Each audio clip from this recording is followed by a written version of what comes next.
Hello and welcome to another writing episode. Today we'll be tackling the argumentative essay. Let's start by looking at our writing rubrics. When it comes to answering the essay questions, it's important to understand that you need to work on your outline. Your outline is around 20 marks, so you need to include the ideas mentioned in your outline in your essay. Otherwise, some marks will be deducted. Remember, you should focus on the exposition of ideas and coherence, which means you need to read the question and answer what's required. It's very important to read the question and see what they're asking you for. Then you can expose your ideas, write them down, and make sure that they all fit together. And this is what we're going to be tackling in this episode. Remember, you're going to be assessed for the number of paragraphs, number of sentences, and how they fit. Remember, your paragraphs should be a minimum of 4 because you're going to have an introduction, body 1, body 2, and a conclusion. Again, you'll be assessed for spelling, grammar. Another main part of your assessment will be on your handwriting and the presentation of your work. Remember, clear and clean handwriting will show and reflect that you are a good writer and that you took some time to work hard on your essay. And this is what we want. Off-topic essays will get 0 because that means you did not read the question and you didn't understand what they're asking for. Let's get started. Today we'll be looking at the argumentative essay by looking at a burger. Again, what do they have in common? Very easy. They all have layers. They're all formed by having different layers and different pieces that all fit together to form one complete essay or one complete burger. Let's look at the components of an argumentative essay. We start with the first thing, our introduction. In the introduction, we're going to have our hook. Our hook is something that attracts the reader and makes them interested to read your essay. We then have the claim, which shows the arguments for and against and your opinion on the topic. Then we have our first body, body 1. In body 1, you're going to mention your claim, the arguments that you chose. It can either be for or against, but it's what you chose and it reflects your opinion. In this body or in this paragraph, you're going to add your claim, the reasons to why you chose that claim. You're going to provide some explanation, examples, and evidence that support your opinion. And then we move to body 2, which is our third paragraph. In body 2, you're going to add the counterclaim. The counterclaim is the opposing view, not your view. You've mentioned your view in body 1. Now it's time to add the other point of view. You usually start it with on the other hand. When you mention the counterclaim, you have to provide a rebuttal. So you provide the counterclaim, the other opinion, with reasons, explanations, and you refute that claim. That brings us to the end of our essay with our conclusion, where we can either paraphrase the introduction or summarize the main points in body 1 and body 2. So let's get started. Remember, writing is a process, which means you have to go through a number of steps in order to reach your final copy of the essay. You need to go through the first step, which is the most important step, brainstorming. When you write your essay, you have to read the question. After you read the question, you start to brainstorm, gather your ideas. Then you move on to drafting, which is the first version of your essay. After you're done with drafting, you go on to revising. You revise your work, then you edit your work, and finally, you're ready to publish. So let's work on this process to write our essay today. The first thing we have to do is to read our question carefully. Let's read it together. Volunteer work can be defined as assisting the needy in society. While some people are for spending time and money on voluntary work, others are reluctant to do so. So some people think you should go for volunteer work, they're for it and they support it fully, and some are not so supportive or they're reluctant, they don't really know if they want to. What's the task at hand? It starts from here. So the first part of the question is usually an introduction to the question. It gives you an idea about the topic, and now we have the task. In not less than 14 sentences, so how many sentences should you have? 14, around 160 words. Now, what I advise you is to stick to that 14 sentences.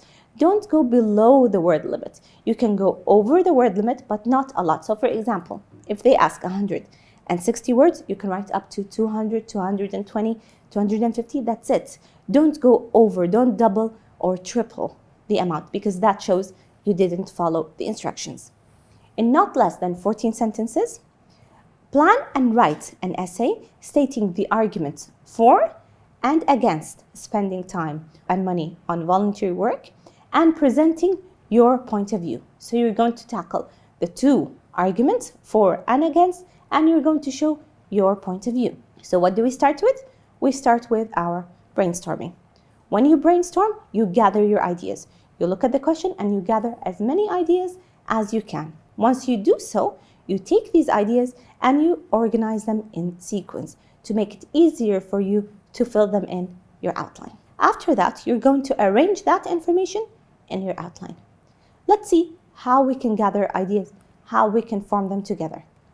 So again, our question is, plan and write an essay stating the arguments for and against spending time and money on voluntary work and stating your point of view. The first thing you ask yourself is, am I with or against? That's a very important question. That will help you form your claim. When you decide if you're with or against, you write, what is my claim? What's your claim? My claim is, I am with voluntary work, or I'm with spending time and money on voluntary work for a number of reasons. Now we have to think about what these reasons are and provide some examples to those reasons. When you do that, you start to think about the other point of view. And you ask yourself, is there a rebuttal? How can I form my rebuttal? Looking at the counterclaim, the other point of view. So because we said we are with voluntary work, obviously the counterclaim, the opposing view, the other point of view will be some people are against. So some people are against spending time and money on voluntary work, and you try to think of their reasons. What are their reasons? What are their explanations? And some examples to people who are against it. Once you have all of that, you start filling it in your outline. So your outline obviously starts with your introduction, where you're going to have your hook and claim.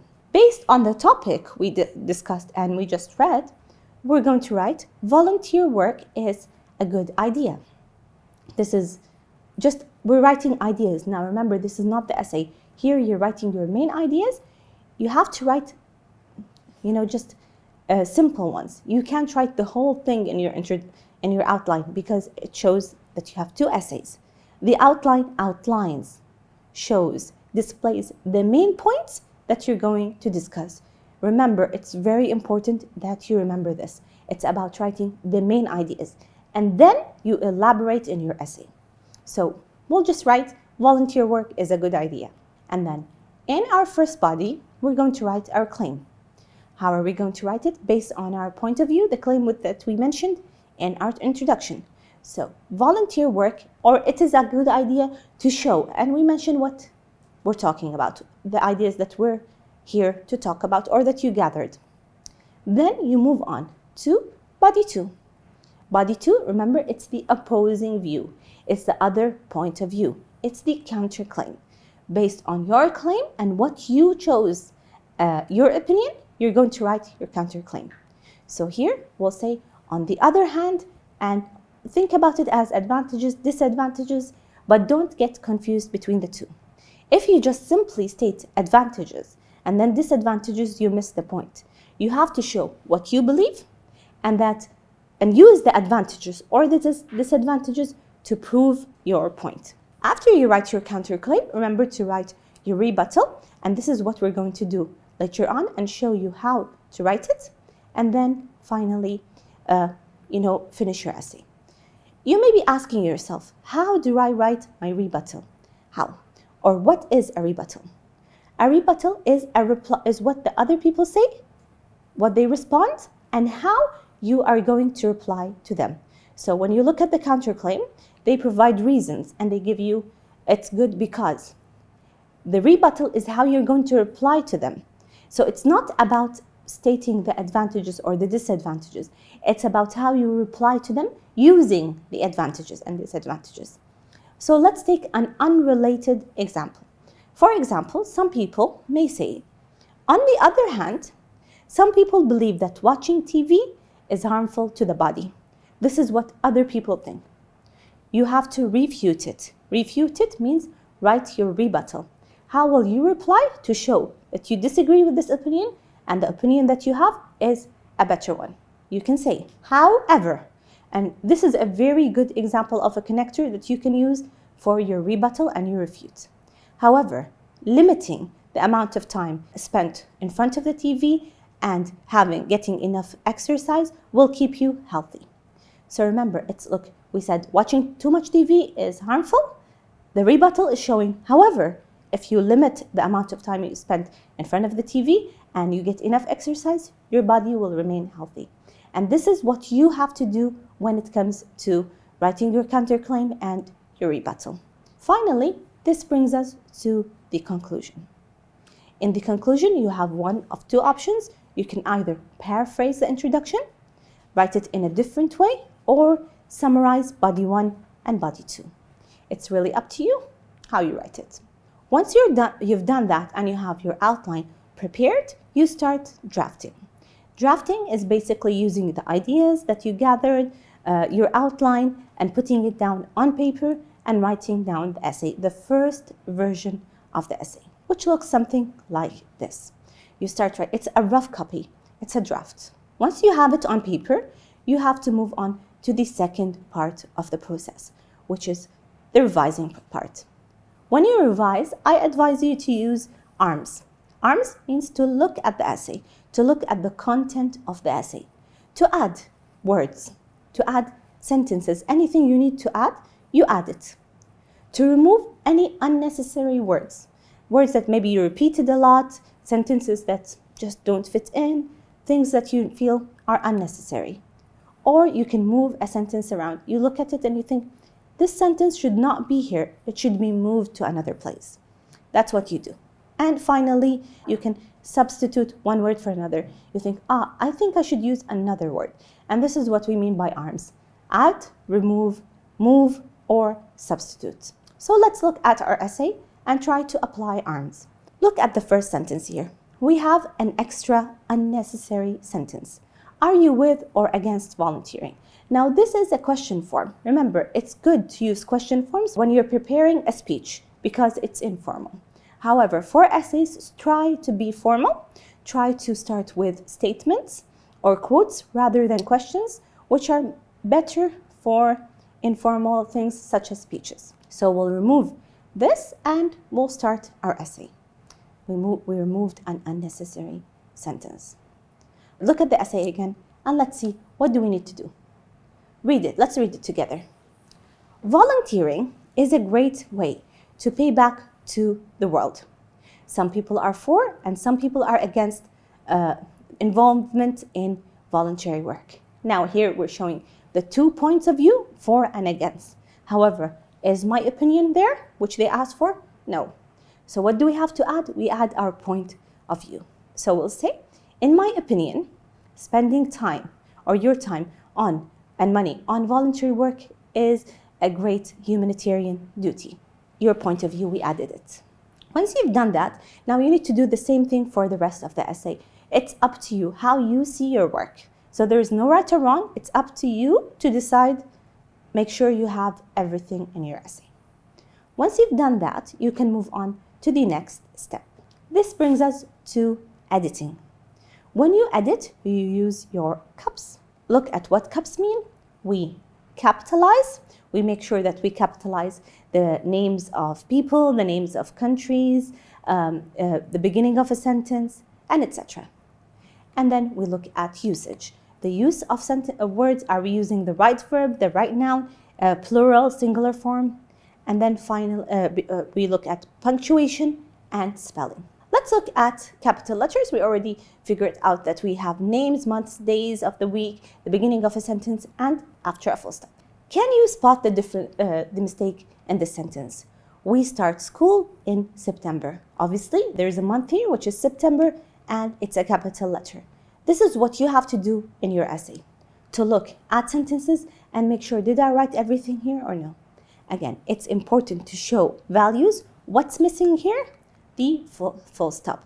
The end of a sentence should be included, should have a full stop. And make sure that after your full stop, the word is a capital.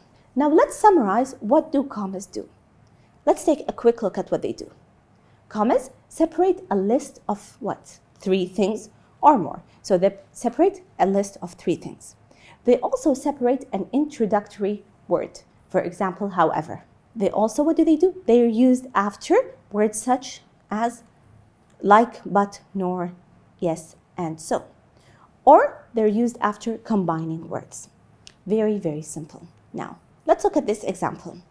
I tried to buy cheese and sauce and pasta and basil. Now remember, there is a list here. Instead of using and, replace them with commas. Very, very simple. Now, let's get back to our essay. Remember to use your cups. Let's look at this paragraph and try to find the mistakes. You can pause the video and try to find the mistakes by yourself. Excellent. Here we have our first one, the word also. The word also is at the beginning of a sentence, so obviously it should be capitalized. Another mistake here is the word it. It is in the middle of a sentence, it should not be capitalized. Remember, I's do not need to be capitalized if they're words.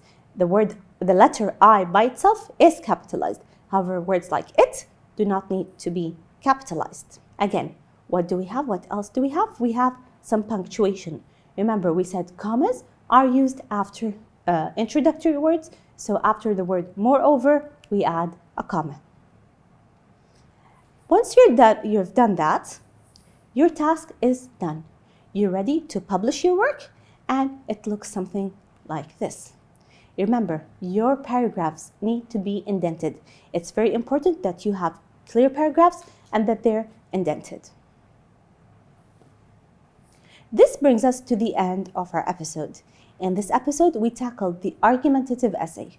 We looked at how to write our introductory paragraph, our introduction with the hook and thesis statement. We looked at body 1, body 2, writing our claim with evidence and examples, writing our counterclaim and rebuttal, and finally writing our conclusion. Thank you for watching.